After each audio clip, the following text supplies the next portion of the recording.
Top of the morning, YouTube. We have a beautiful, happy story to start off the day. Always so much drama, negative things going on. Not that we, shouldn't pay attention to the reality of life, but it's always great to get some good news, some heartwarming news, and especially when it's first thing in the morning. And what we're talking about is this dog, Sheba, right? This gentleman, Mr. M.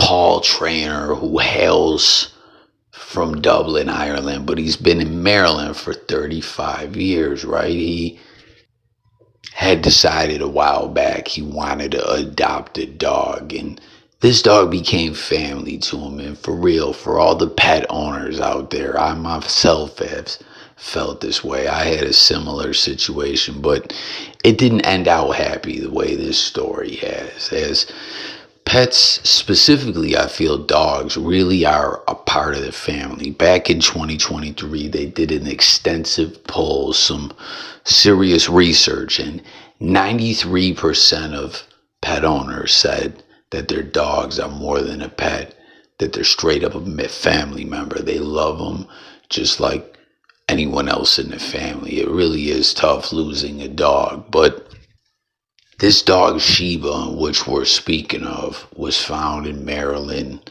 a stray, just running around, unhappy, not very social. They felt maybe it came from some kind of puppy mill. I don't know if they thought people were fighting the puppies or just breeding them without papers or taking good care of them and selling them like on some bullshit. Because I've had that happen before, where someone once bought me a pet. I got two stories. One we'll get to at the end of this, but one, I had someone get the family a pet, and the person scammed them, had fake paperwork, fake documents, like the dog had all their shots, and the dog ended up having parvo and dying in front of the family. A horrific death. That's really a sad way to go, you know what I mean? But this dog in which we're speaking of, and comment anyone out there, the good stories, the bad stories, just everything about your pets, your dogs, if you consider them family as well. But this dog had it rough. It was running around Maryland, a stray.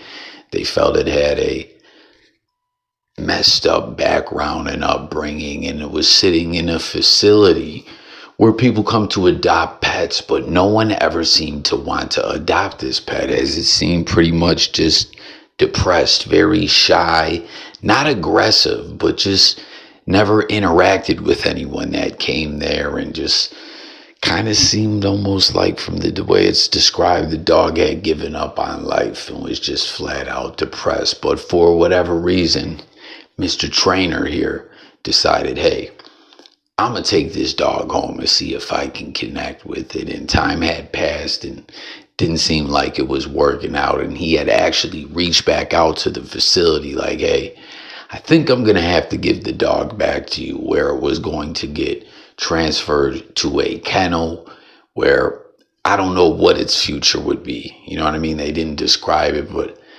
I don't know if they were going to put it down, but it was just a place for dogs that just can't connect with owners. So comment and let me know what you take from that, what that facility would have done.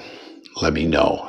Is there dog sanctuary somewhere that they just will let certain dogs that can't, fit in with families or whatever, or connect with people, where they just let them roam loose or something? Probably not, but that maybe would be an idea. I don't know. You know what I mean? Dogs really are so smart, and it's so fucked up when people treat them messed up. And again, I got to get to that other story that I wanted to share with you guys. And again, I urge everyone to share your stories. Don't forget to subscribe to the channel, hit the buttons and all that. But right when he was deciding, hey, I'm going to give this dog up, something happened, right? There was a breakthrough. This dog took the man's socks and brought it into his little bed area and started cuddling with the socks and sleeping with the socks. And it was a sign. It truly was an emotional breakthrough, where he saw the dog was opening up to him. He was like, wait a second, something's going on. fall back on, coming and getting this dog. Let's give it a little more time. And then next thing you know, he took it slow. The dog opened up. It was loving head rubs. It was cuddling with him. He was taking the dog for walks. It loved to run around in the garden that he had. It still enjoyed its quiet time and all, but it really came out of its shell and they connected and became family. So like I said in the beginning of the video, dude's lived in Maryland for like 30 some years, but he is a native of Dublin, Ireland. For his 60th birthday, he says, I'm going to go back and celebrate with my Irish family. He left the dog home. He hired a dog sitter and all that. And he got the horrific news that the dog sitter came home to find the front door open. Which, what do you guys think, man? The dog sitter must have messed up and left the door open. But he got the call. The door was open. The dog was gone. And it was missing, So he engaged for 5 days in a search, reaching out to people from within the community. Like, hey, help me find my dog. People set humane traps. People were searching everywhere. It spread over the social network. The reception and engagement from the community was really something else. People stepped up. They wanted to see this dog brought back home. There were reports of the dog being seen on a highway out of town, not even in the same town. Then there was a really bad thunderstorm. Then next thing you know, there was reports that someone had seen the dog a little bit closer to home on their Ring doorbell footage.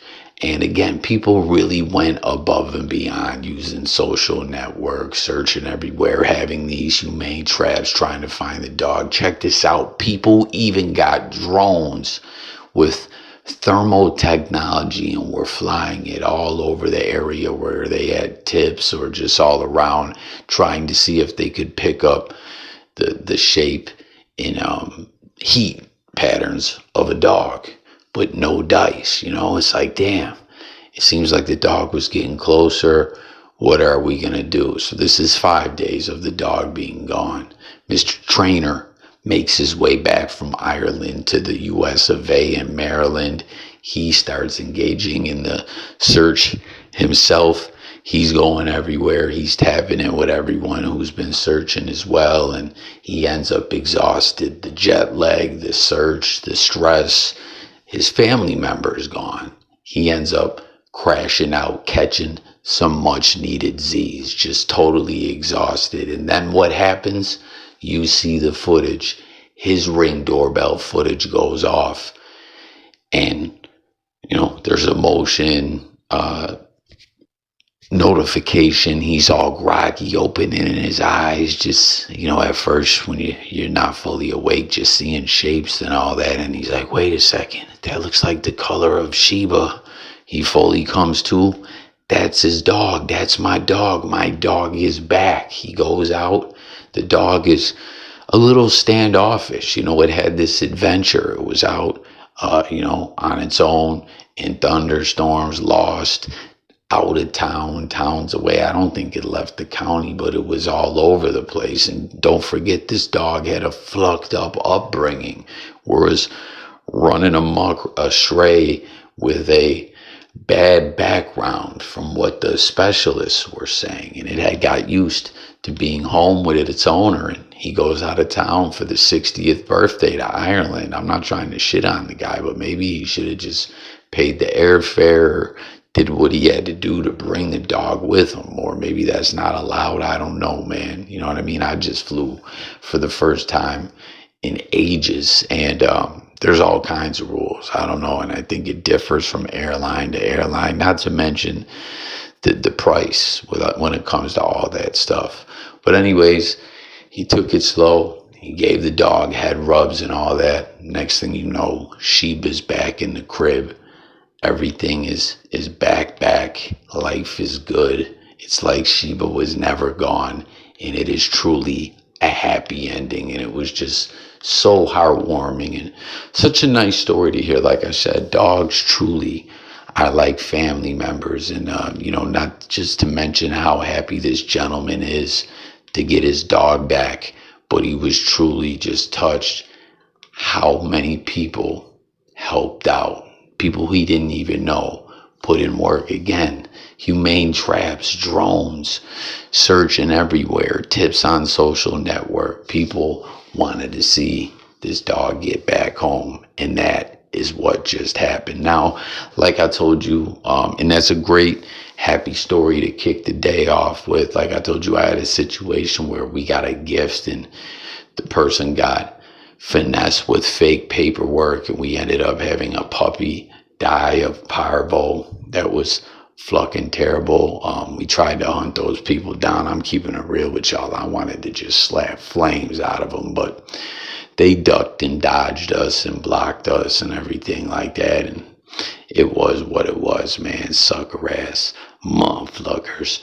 But some years before that, there was another individual in the community who mistreated the fuck out of his dog. He was just using it to have litters of pit bull puppies, and he abused the dog so much. And this wasn't a guy I messed with or nothing like that. I went to his house once, and I seen when he would just move a certain way, the dog would literally cringe, cry, and scream. And he was just trying to sell all the puppies and breed them to fight and stuff like that. And I was like, yo, I'm taking this dog with me, and I did. And the dog had mange and all that. We took care of it using conditioner. The puppy's fur, or not puppy, the mother, she had many litters. She had the sagging undercarriage from having so many puppies. Like, she loved the family, you know what I mean? And she was getting back. The mange was going away and all that. And then one day, when wifey, now I'm calling her baby mom, she went to work, the dog got out on its own and followed her to work and never made his way back, man. I searched high and low, far and near, put the word out. We never found the dog. It truly broke my heart. And then another sad situation, I had a dog that was very special to me and I loved very much. And when I had a baby on the way, right, I just got nervous. You know what I mean? The dog was a great dog. It would never hurt any of the kids. I have 4 kids. At the time, I had 2 sons, but had a baby girl on the way. And the dog, again, I never feared that it would hurt the baby, but it was just amped up and would run and jump around. And I thought, you know what, man, to be safe, let me give this dog to somebody who has a big yard and, you know, that I'm tapped in with, and the kids can visit the dog and we can visit the dog and all that. And, you know, it can be a happy ending. And maybe at some point we can transition into bringing the dog back around, right? Well, the dog visited, I think, once or twice. Next thing you know, dude's giving me the cold shoulder for like the longest time. Billy Joel voice. 6 months, I think almost even a year passed where I call him, no answer. I have someone else call, you know, that he don't know. He answers, hey, Holler at Coffee. He wants to talk to you about the dog. Dude just continues to give me the cold shoulder. One day, I'm at a bar doing me, enjoying a couple brewskis, couple of shots. I bump into the dude's ex-girlfriend who tells me that the dog got out of the dude's yard, got hit by a car, and had to be put down. And dude just never had the heart to tell me. And I get it, it's sad and all that, but I was like, lost respect for this dude as a man. As he was the type of individual that prides himself upon being a man, and he couldn't just tell me and my family and my kids what it was, what happened. Like, that's some sucker-ish, man. But there you have it, a couple stories from Coffee. This heartwarming story of this reunion with Sheba, dogs being members of families, pets, all that. Let's discuss it all in the comments. Share your stories, and let me know what you think of this story. Thanks for tuning in. Subscribe to the channel. If you're new, this is Jay Coffee Talk, where we talk music, news, sports, current events, life, and much, much more. And once again, I just thought that this was a great way to start the day with some positive news, a positive story. Although I know I had a couple heartbreaking stories on the end there, but with the good comes with the bad, you know. What did 50 Cent and some wise men before him say? Joy wouldn't feel so good if it wasn't for pain. That's got to be easy because life is hard. It'll leave you physically, emotionally scarred and all that. Many Men, classic track. If you don't know it, you must be living under a rock, or you're just from a whole nother generation. But go listen to it. Shout out to my homegirl Donna. If you've never heard 50 Cent, Many Men, listen to it. Check out the music video. Let me know what you think of it, and everyone out there. Again, I thank y'all for tuning in. Look forward to hearing from y'all in the comments. Subscribe. Let's talk on future topics. It's Coffee. Peace. God bless. Let's have a great day, y'all.